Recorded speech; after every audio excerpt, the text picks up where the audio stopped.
Diz assim a palavra do nosso Deus, irmãos. Naqueles dias foi publicado um decreto de César Augusto, convocando toda a população do império para recensear-se. O primeiro recenseamento foi feito quando Quirino era governador da Síria. Todos iam alistar-se, cada um à sua própria cidade. José também subiu da Galiléia, da cidade de Nazaré, para a Judéia, a cidade de Davi, chamada Belém, por ser ele da casa e família de Davi, a fim de alistar-se com Maria, sua esposa, que estava grávida. Estando eles ali, aconteceu completarem-se os dias.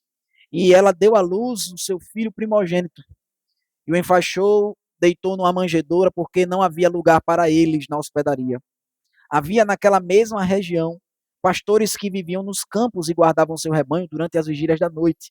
E um anjo do Senhor desceu aonde eles estavam, e a glória do Senhor brilhou ao redor deles, e ficaram tomados de grande temor. O anjo, porém, lhes disse: Não temais. Eis aqui vos trago boa nova de grande alegria, que o será para todo o povo. É que hoje vos nasceu na cidade de Davi o Salvador, que é Cristo o Senhor. E isto vos servirá de sinal. Encontrareis uma criança envolta em faixas e deitada em manjedoura. E subitamente apareceu com o anjo uma multidão de milícia celestial, louvando a Deus e dizendo: Glória a Deus nas maiores alturas e paz na terra entre os homens a quem ele quer bem. E ausentando-se deles, os anjos para o céu, diziam os pastores uns aos outros: Vamos até Belém e vejamos os acontecimentos que o Senhor nos deu a conhecer. Foram apressadamente e acharam Maria e José e a criança deitada na manjedoura. E vendo-o, divulgaram o que lhes tinha sido dito a respeito deste menino. E todos os que ouviram se admiraram das coisas referidas pelos pastores. Maria, porém, guardava todas estas palavras, meditando-as no coração. Voltaram então os pastores, glorificando e louvando a Deus por tudo o que tinha ouvido e visto, como lhes fora anunciado. Amém, irmãos. Até aqui a palavra do nosso Deus. Vamos orar, pedindo para que o Senhor nos abençoe com o entendimento da sua santa palavra. Ó Deus, Pai, nós buscamos a Tua presença, Senhor, louvando o Teu santo nome, meu Deus. Glórias a Ti, Senhor, porque o Senhor desce e o Senhor se revela a nós, Pai. Muito obrigado, Deus, e que essa revelação não seja em vão, meu Deus. Pelo contrário, o Senhor possa nos dar o entendimento dela, meu Pai, para que possamos, meu Deus, viver uma prática sincera e verdadeira, Pai, não na superstição dos homens, meu Pai, não idolatrando, Pai, datas, momentos, mas vivendo a cada dia, Senhor, de acordo com a Tua santa palavra, Pai. O Senhor possa nos ajudar, meu Deus, a, em Cristo Jesus, Senhor, podermos ter o entendimento correto de quem Ele é, Pai, e do que Ele fez por nós, Senhor. Tenha misericórdia de nós, em nome do Teu Filho amado Jesus, que nós oramos. Amém. Irmãos, alguns diriam que nós estamos atrasados, né? O pastor começou a série um pouco atrasado, e aí, quando chegou aqui, as partes mais bonitas, né, que vai falar do nascimento de Jesus, ou da comemoração aqui, um texto tão bonito, né, que é tão proclamado no mês passado. Mas, na verdade, irmãos, a mensagem que esse texto traz é basicamente o contrário daquilo que é anunciado, infelizmente, quando se fala a respeito do Natal. Vejam, irmãos, que a palavra de Deus, ela nos falou, nós terminamos a meditação no texto passado, no versículo 7, falando a respeito do nascimento de Jesus, que foi posto numa manjedoura.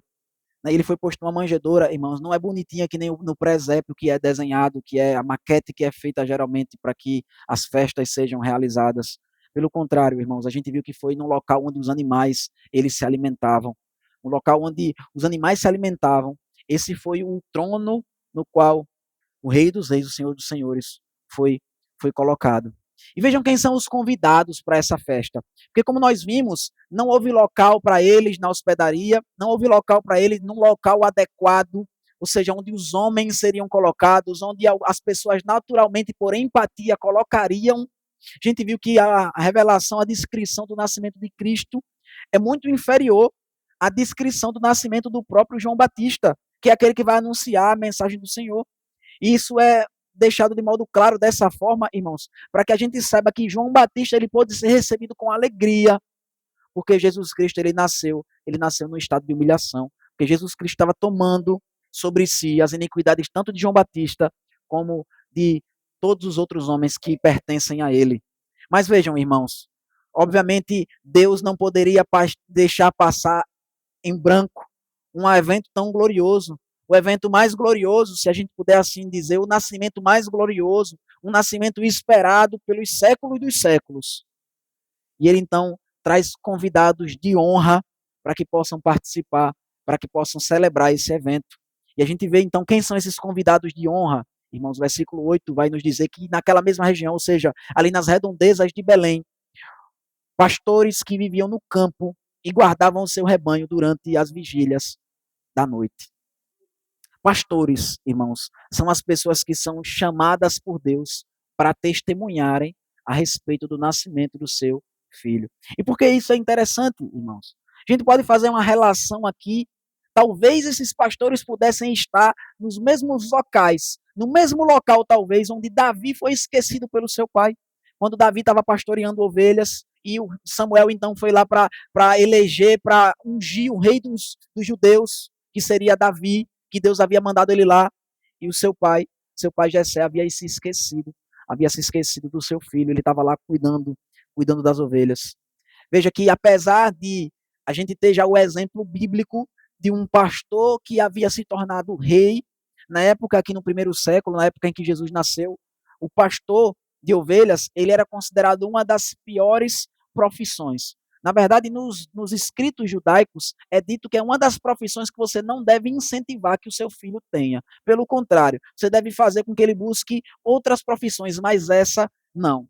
Era uma profissão humilhante, era uma profissão que, na verdade, todos eles sofriam preconceitos, pastores, porque alguns pastores, talvez muitos deles, eram tidos como ladrões. Eles se aproveitavam de que eles não passavam muito tempo no determinado local, eles iam ali e eles usavam aquele pasto ali, depois eles iam ter que sair com as ovelhas para outro local, então eles se aproveitavam de eles serem nômades, deles estarem sempre em viagem, para poder eles cometerem pequenos assaltos, eles roubarem algumas coisas, eles tomarem posse de outras pessoas. Então, eles não tinham uma boa fama, os pastores. Na verdade, a fama deles era tão ruim, que o testemunho deles sequer era aceito num tribunal. A palavra deles não valia, você não podia chamar um pastor para testemunhar em seu favor no tribunal. Por quê? Porque justamente ele não era uma pessoa que era muito confiável, de uma boa índole, muitos deles, e também porque ele estava ali naquele local e depois ele poderia ir embora e nunca mais voltar ali. Então, como é que ele ia garantir aquele testemunho? Ele poderia inventar qualquer mentira e depois ele ia embora e não ia poder ser acusado de falso testemunho porque ninguém mais iria encontrá-lo. Então, a palavra dele não valia nada. Mas foram justamente essas testemunhas, foram justamente essas pessoas que eram completamente desprezadas pelos judeus que Jesus chamou para ser as testemunhas do seu nascimento, do nascimento de Jesus Cristo. Vejam, irmãos, como Deus faz as coisas completamente diferentes daquilo que nós esperamos. É interessante porque Deus, ele sempre faz as promessas, ele sempre fala na sua palavra antes o que vai acontecer. E ainda assim nós ficamos surpresos com a forma que Deus faz. Deus, ele não faz nada contrário à sua palavra. Deus não faz algo que ele não havia previsto ou predito antes.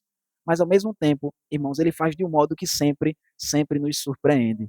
E vejam que isso daqui está no centro, no coração da mensagem do Evangelho de Lucas, que, como eu já disse aos irmãos, o centro da mensagem do Evangelho de Lucas é que o Filho do Homem ele veio buscar e salvar aquele que se havia perdido. O Evangelho de Lucas é o evangelho que ele é escrito para mostrar que todas as pessoas elas podem ter acesso à salvação, independente da sua situação social, independente de como os homens as enxergam.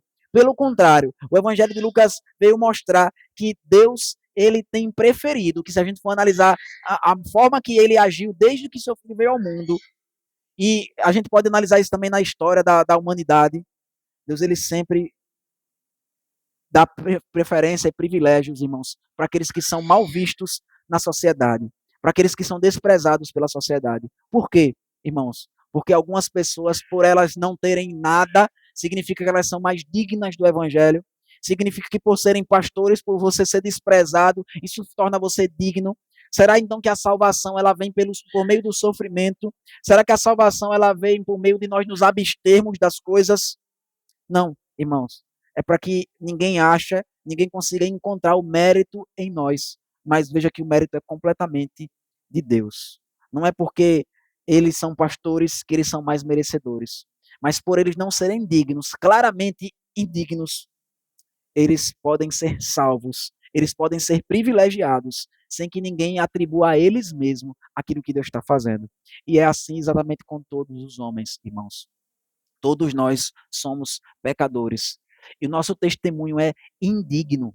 Veja que, de modo na providência de Deus, nós lemos João capítulo 8, agora na liturgia, que vai falar justamente Jesus, ele dizendo, eu não aceito humano testemunho. Ele falando que não aceita o testemunho humano, que ele mesmo dá testemunho de si, mas que o Pai testemunha em seu favor, que é o próprio Deus quem confirma as suas palavras. Mas veja, irmãos, apesar do nosso testemunho não deveria ser válido, nosso testemunho deveria ser desprezado, assim como o dos pastores. É o nosso testemunho que Deus utiliza para salvar a humanidade. Como o apóstolo Paulo fala em Coríntios, Deus escolheu as coisas loucas desse mundo, os desprezados, para envergonhar aqueles que têm, aqueles que são fortes, aqueles que acham que têm algum mérito. E se eles quiserem, se alguém que tem algum mérito quiser encontrar a salvação vai ser feita da mesma forma que é feito para aquele que não tem nada. É você se despir de tudo que você tem, de toda a confiança que você tem em você mesmo, e a sua confiança ser colocada completamente em Cristo Jesus. Vejam, irmãos, então esses pastores, eles são chamados para participar dessa linda festa, linda aos olhos de Deus, apesar de ser um local e uma festa humilhante aos olhos humanos. Vejam, irmãos, então aparece um anjo, a Bíblia nos diz no versículo 9, um anjo do Senhor desceu onde estavam esses pastores. Vejam, irmãos, que a imagem que nós temos aqui, o anjo desceu e a glória do Senhor brilhou ao redor deles. É uma descrição, irmãos, que é feita de Gênesis 1, capítulo 1. Veja, eles estavam na vigília da noite, alta madrugada, e então o que acontece? Vem um anjo, seja um mensageiro da parte de Deus, e no meio daquelas trevas, luz. No meio daquelas trevas, então, brilhou a luz da glória do Senhor. E então, do mesmo jeito que quando Deus ele cria o mundo, ele revela quem ele é para nós. E a criação é o meio pelo qual Deus revela quem ele é para o mundo inteiro. Deus ele também fez isso com esses pastores, em meio às trevas que ali haviam. Na vigília da noite, um anjo do Senhor desce, e então a luz do Senhor brilha, a glória do Senhor brilha ao redor deles. Só que veja que eles ficaram tomados de grande temor.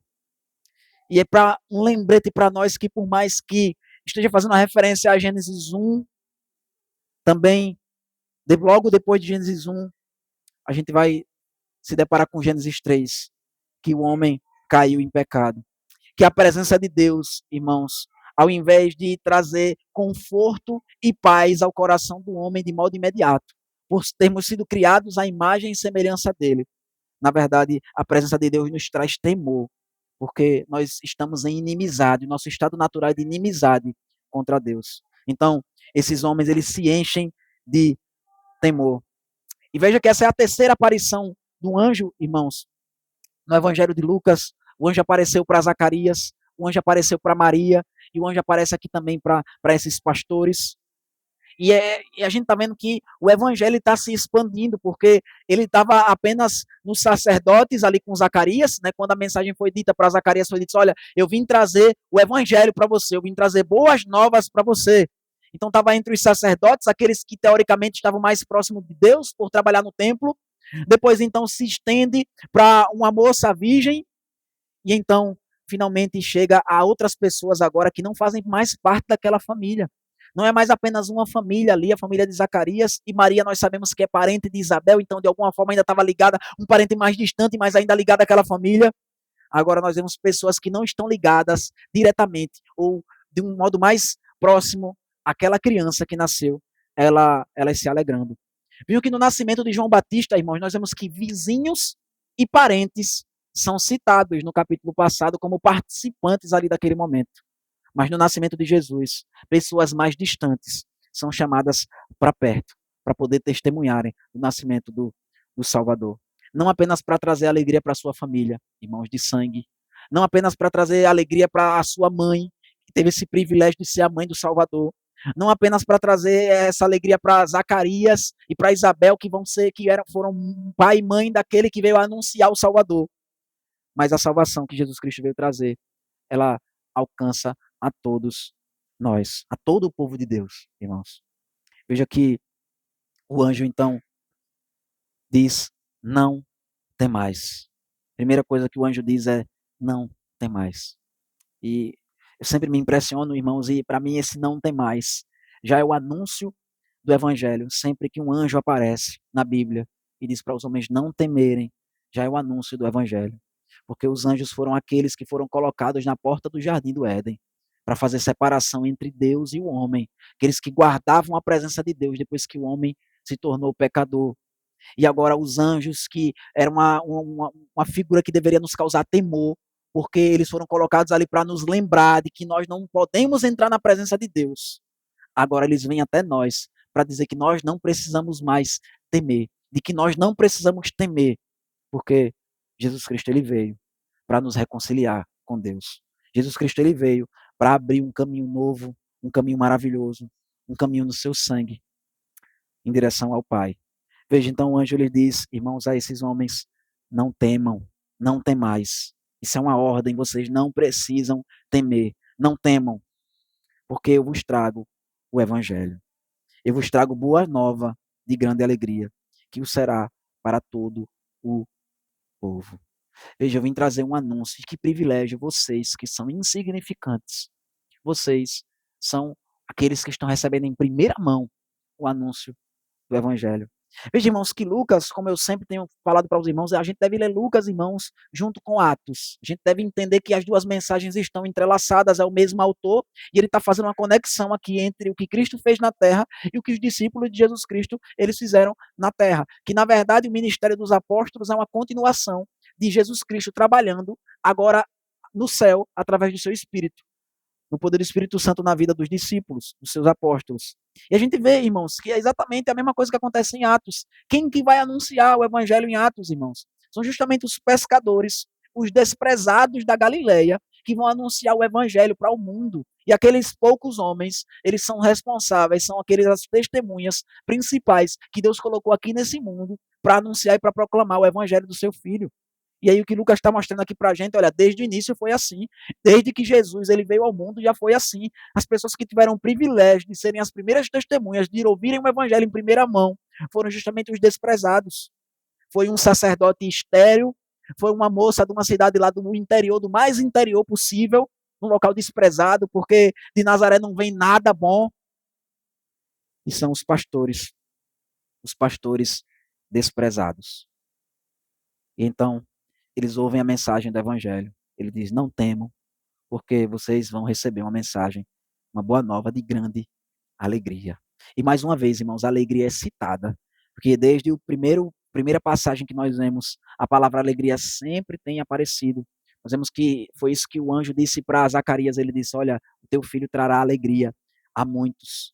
Quando então o anjo Gabriel, ele aparece novamente para Maria, ele diz, alegra-te, muito favorecida.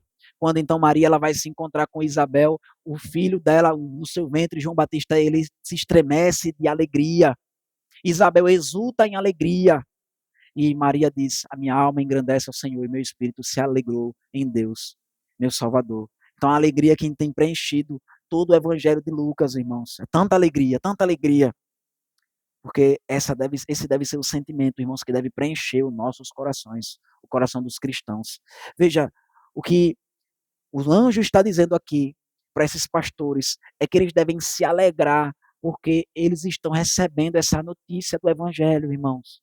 Se nós já recebemos essa notícia do evangelho, irmãos, uma notícia muito mais completa, não apenas sobre o nascimento, mas da obra completa de Cristo Jesus, como nós podemos viver uma vida que não é marcada pela alegria, como nosso coração, irmãos, pode estar cheio de tantos outros sentimentos que não há alegria, irmãos.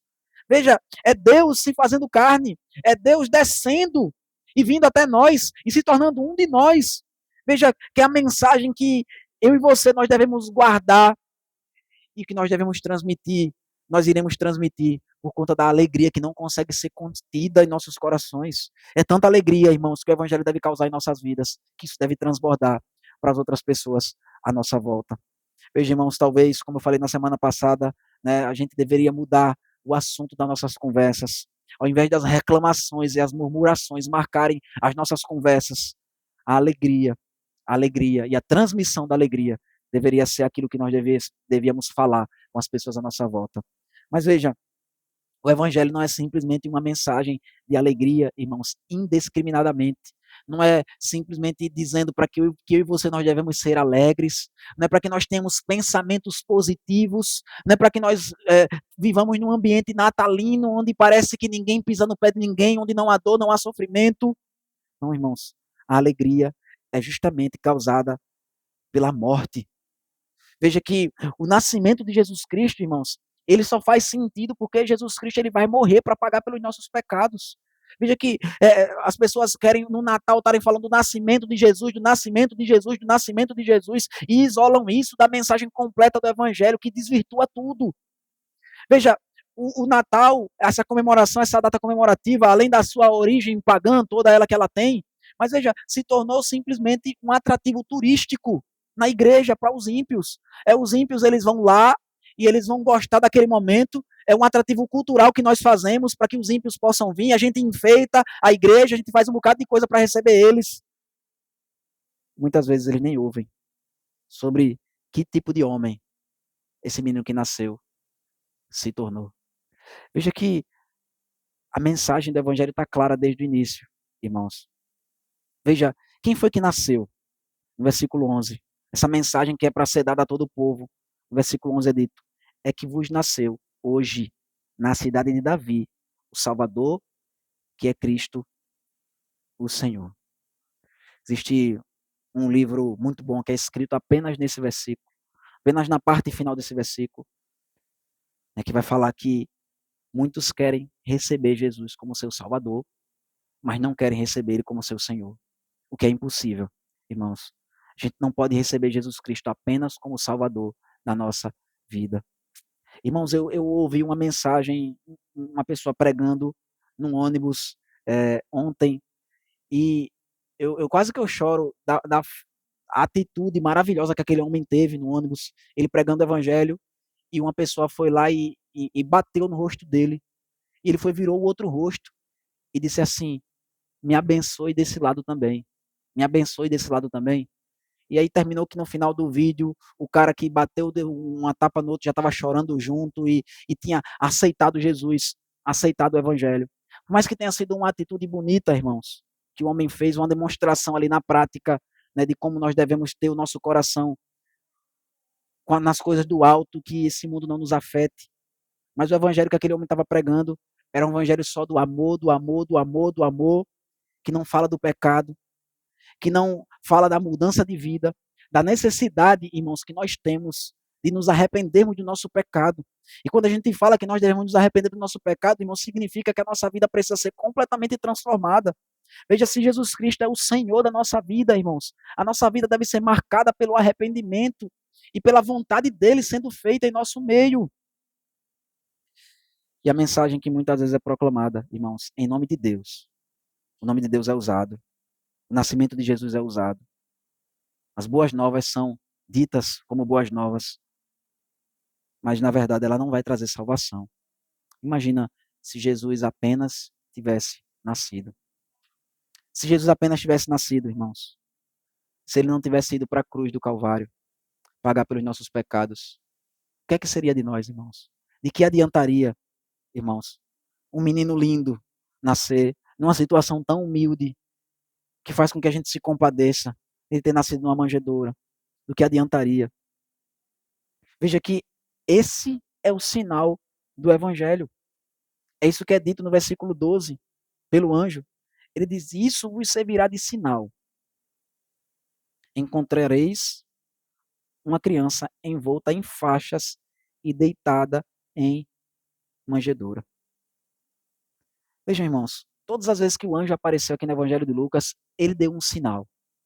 Para Zacarias, Zacarias disse: como é que eu vou saber que essas coisas aí são verdade? Como é que eu vou crer nisso aí que você está me dizendo, que minha mulher que é estéril vai ter filho? E o anjo disse: por conta da sua incredulidade, sabe qual vai ser o sinal que eu vou lhe dar? Você vai ficar mudo até que essas coisas se cumpram, já que você não creu no Evangelho.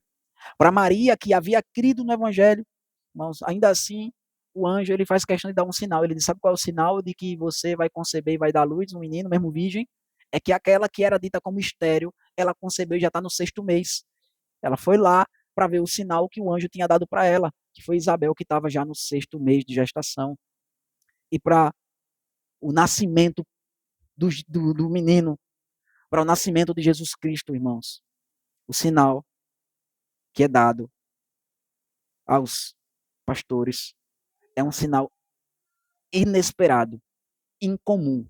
Assim, tão impressionante, irmãos, como um homem ficar mudo, tão impressionante quanto uma estéril ela conceber, talvez mais impressionante ainda, muito mais impressionante, é o próprio Deus, aquele que o anjo acabou de dizer, que é descendente de Davi, nasceu lá na cidade de Davi, que é o Salvador, que é o Cristo, ou seja, o Messias esperado, ou seja, a pessoa mais esperada da história da humanidade, o Senhor. Sabe qual é o sinal do nascimento dele? Vocês vão ver uma criança envolta em faixas e deitada numa manjedoura. Irmãos, eu li desde o início porque o capítulo, nós lemos de novo porque o capítulo começa justamente falando a respeito do decreto de César Augustus. E um pouco antes, irmãos, aqui de Jesus nascer, alguns anos antes de Jesus nascer, quando o próprio César Augusto nasceu, o nascimento dele foi anunciado como se fosse a própria vinda do Messias. A gente tem registro na história de sendo declarado, dizendo, olha, nasceu o César Augusto. Palavras até parecidas em alguns momentos que essas palavras que são usadas aqui pelo anjo para falar a respeito do nascimento de Jesus. Mas certamente César Augusto não nasceu numa manjedoura. Mas o sinal da glória daquele homem, daquele imperador romano, seu nascimento não foi declarado dessa forma. Mas o nascimento do rei do universo. Ele nasceu numa manjedoura. Por que ele nasceu numa manjedoura, irmãos? Jesus ele simplesmente nasceu numa manjedoura para demonstrar a humildade que eu e você nós temos que imitar. Será que foi isso? É isso apenas que simboliza o nascimento dele na manjedoura? Não, irmãos, é algo que vai além disso. É algo mais profundo do que isso. O nascimento de Jesus, irmãos, no meio daquela bagunça, naquele local completamente inapropriado, fala a respeito do estado do nosso coração, do nosso estado, de onde ele veio nos resgatar. Ele veio nos resgatar, irmãos, da podridão do nosso pecado. Jesus ele não veio, irmãos, para melhorar o nosso dia. Jesus ele não veio para nos dar um motivo para que a gente possa terminar o ano bem e alegres. Mas ele veio, irmãos, para nos tirar do império das trevas. Ele veio para fazer exatamente isso que o anjo fez aqui com esses pastores. Ele veio onde só havia trevas. Ele veio trazer luz. Mas não é uma luz que simplesmente veio para iluminar você, a facilitar o seu trabalho, você agora conseguir ver melhor as suas ovelhinhas, para você cuidar delas, para você guardar, para você ver o lobo mau que está ali fora. Não, irmãos. Veja que esse nascimento foi anunciado. E logo em seguida aparece uma milícia celestial. Ou seja, irmãos, o versículo 13 vai dizer que é uma milícia celestial que aparece junto com o anjo, louvando a Deus. Veja que não é assim que é retratado, né? Quando a gente vai falar a respeito do Natal por aí, vai falar que foi um coral de anjos que apareceram ali, quando na verdade foi um exército daqueles que servem a esse Senhor que nasceu. E veja, imagina só que contraste, esse é o contraste que o nascimento de Jesus Cristo ele vem mostrar. Veja como que o nascimento de Jesus Cristo vai ser visto pelo mundo, irmãos, como um acontecimento inusitado, que nós podemos desprezar. Uma criança numa manjedoura. Talvez isso cause um pouco de tristeza, indignação no coração dos homens um pouco o tempo. Como é que permite? Cadê os direitos humanos? Como é que uma criança nasce numa condição inóspita dessa? Que pais irresponsáveis, como é que pode isso? Como é que ninguém recebeu essa criança na sua casa para poder nascer? Mas um evento que é olhado como um evento desprezível, o nascimento de Jesus Cristo aqui na Terra. Não havia lugar para ele no mundo. No céu, irmãos, é completamente diferente. O exército do Senhor louva a Deus pelo nascimento dessa criança. E eles louvam a Deus dizendo: glória a Deus nas maiores alturas e paz na terra entre os homens a quem ele quer bem.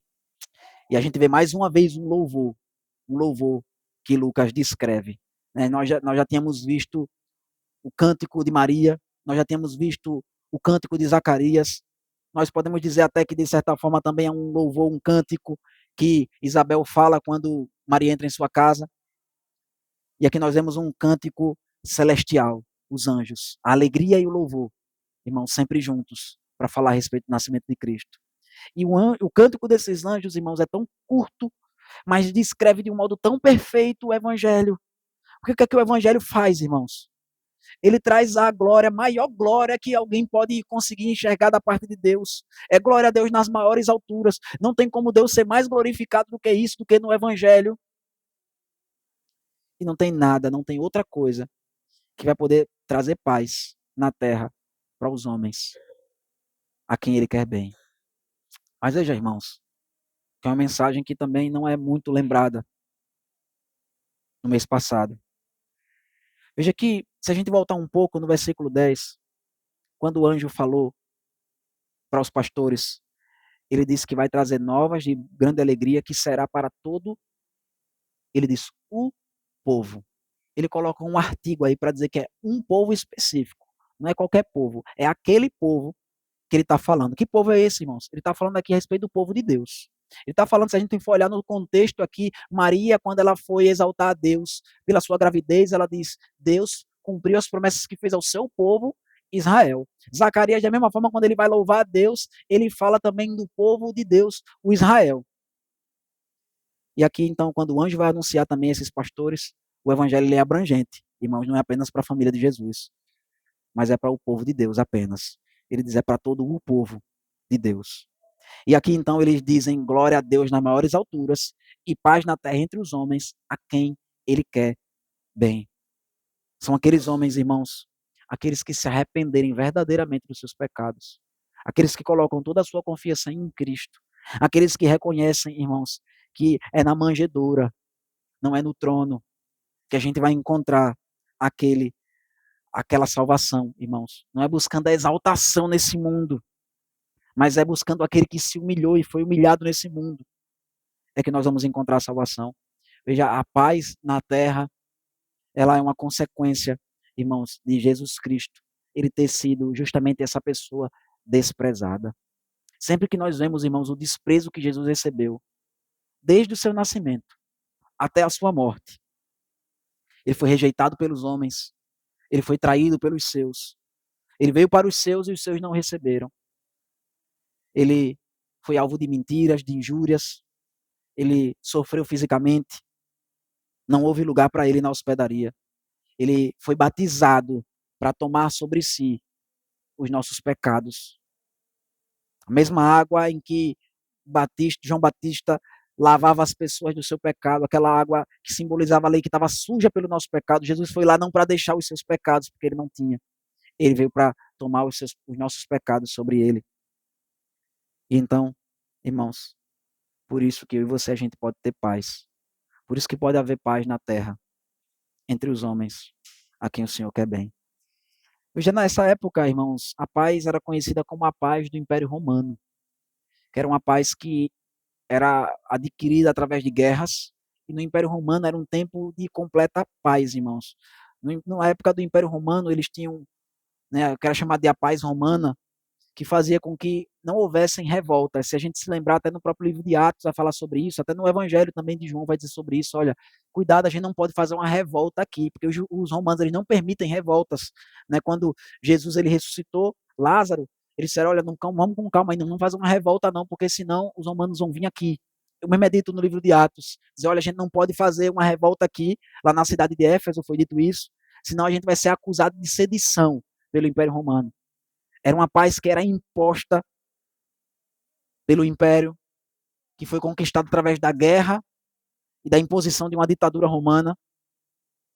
Mas a paz que Jesus Cristo veio trazer é uma paz completamente diferente. É uma paz que ele não veio tirar a vida dos seus inimigos para que ele pudesse conquistar. mas ele veio oferecer a sua vida para que o seu povo pudesse ser salvo. Veja, irmãos, então, após dar esse louvor a Deus nos céus, demonstrar, através do louvor que os próprios anjos deram a Deus aqui, e que nós podemos ter paz na terra se fazemos parte do povo de Deus.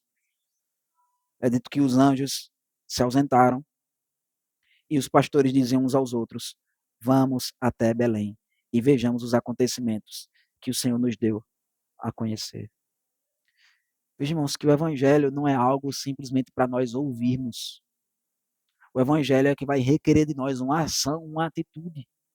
Veja, da mesma forma que não fazia sentido os pastores ouvirem esse grande evangelho, eles ouvirem que nasceu o Filho de Deus na cidade de Davi e que está lá numa manjedoura, eles receberiam uma informação tão específica, o sinal de como eles saberiam qual das crianças que estavam lá na cidade, que era o Filho de Deus.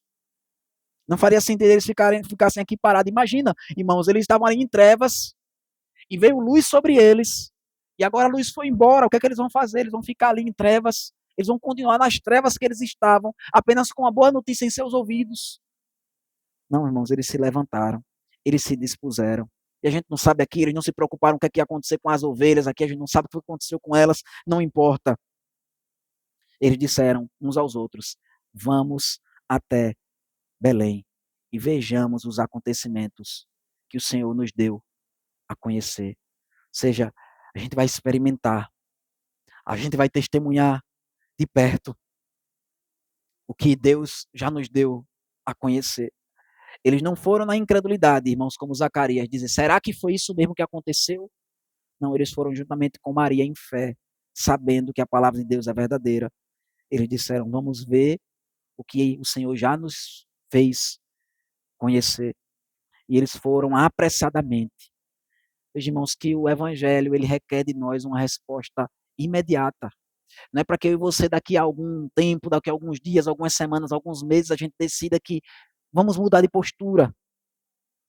Mas é algo que precisa acontecer hoje e agora, irmãos. Apressadamente, eles foram e eles acharam Maria e José. Irmãos, se lembrarem, Maria também, quando ouviu o evangelho, ela foi apressadamente até Isabel.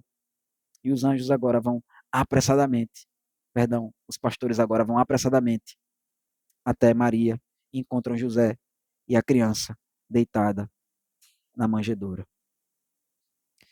Eles puderam, irmãos, por conta de terem se apegado à palavra de Deus, creram no evangelho, eles puderam testemunhar e experimentar aquilo que eles haviam ouvido falar.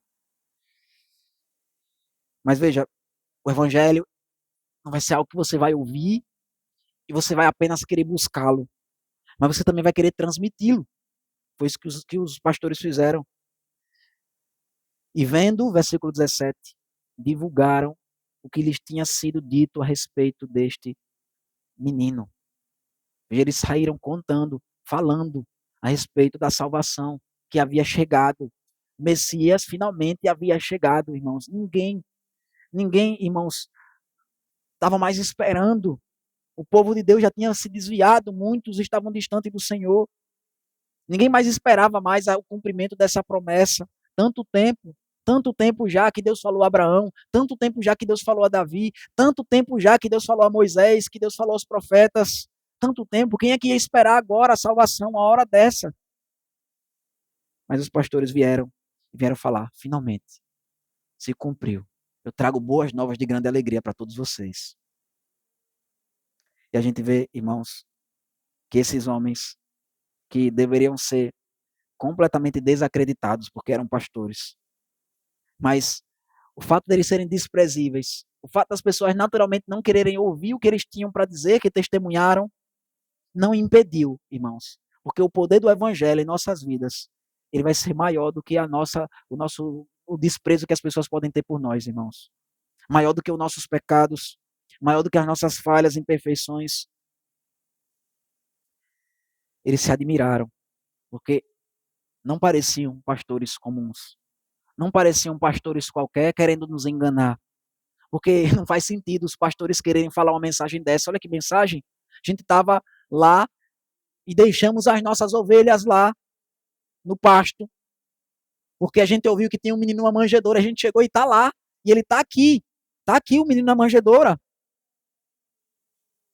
É uma mensagem que não faz sentido, mas acompanhada pela ação do Espírito Santo, irmãos, é a única mensagem que faz sentido nesse mundo. Não faz sentido nenhuma outra mensagem nesse mundo, irmãos, que vai trazer resultados passageiros, que talvez uma boa notícia, irmãos, que vai se encerrar rapidamente e vai fazer com que nós voltemos à nossa vida normalmente, mas não. Eles se admiraram das coisas proferidas pelos pastores. E Maria, porém, guardava todas estas palavras, meditando-as no coração. Imagina, irmãos, Maria, ela tinha ouvido já a mensagem do evangelho ali, o anjo apareceu para ela para dizer. Um anjo apareceu para ela e falou ali a mensagem do evangelho. O anjo mandou ela ir lá e ela conseguiu ver outro sinal do evangelho, que era a sua prima, a sua parenta. Ela tá grávida, mesmo sendo estéril. Mas veja, ela talvez, pode ser que ela tenha pensado, uma manjedoura? Ela vendo seu filho nascendo uma manjedoura, irmãos, ela não conseguia entender. Certamente ela não conseguia entender o que estava acontecendo ali.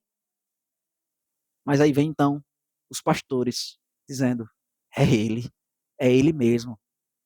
E mais uma confirmação para a fé de Maria. Não que ela não fosse crente, não que ela estivesse questionando se o filho dela realmente era aquele que ia salvar o mundo, mas a nossa fé sempre precisa ser fortalecida, irmãos. Você pode ter visto algo grandioso Deus fazer na sua vida ou na de outra pessoa. Isso não faz com que você agora esteja completamente preenchido pelo evangelho de tal modo que você não precisa continuar buscando e ouvindo essa mensagem mais e mais vezes. Pelo contrário, quanto mais nós ouvimos essa mensagem, mais nós vamos querer ouvi-la. Perceba que Maria não simplesmente ouviu o que os pastores disseram, mas o texto diz de modo claro que ela guardou no seu coração e meditou sobre essas palavras. Ou seja, ela vez após vez, ela refletia sobre aquilo que foi dito. Ao ponto de que, quando Lucas diz isso, Maria meditava nessas palavras no coração, porque provavelmente esse relato aqui todo, ele fez da própria Maria, dizendo para ele, e ele registrou, né, da pesquisa acurada que ele fez de todos os fatos que haviam se divulgado entre nós. Então, irmãos, o texto termina dizendo que os pastores voltaram. E a gente pode dizer, então eles voltaram para a vida deles. Eles voltaram, pronto, eles tiveram aquela experiência com Deus e agora vão voltar e tudo volta ao normal. Não, irmãos, eles voltaram diferentes.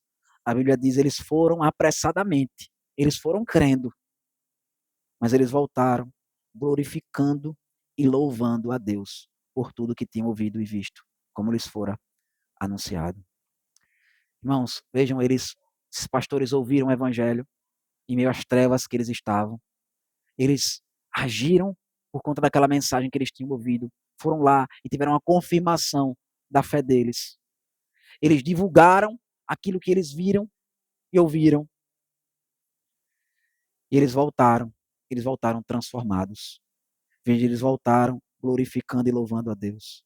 Eu e vocês, irmãos, nós temos ouvido o anúncio do evangelho, semana após semana, domingo de manhã, domingo à noite. Mas isso tem transformado o nosso coração. Isso tem nos levado para casa. Isso tem nos levado para a nossa semana, louvando ainda mais a Deus, glorificando mais a Deus. Ou será que assim como o Natal é o domingo para nós, é uma data ali que vai ser comemorada de alguma forma, mas que não causa transformação verdadeira em nossas vidas? Não, irmãos, pelo contrário, que nós possamos ser preenchidos dessa alegria por causa desse grande evangelho. Que a nossa alegria, irmãos, em Cristo, seja do tamanho do evangelho. Amém, irmãos? Que Deus nos abençoe. Vamos cantar então.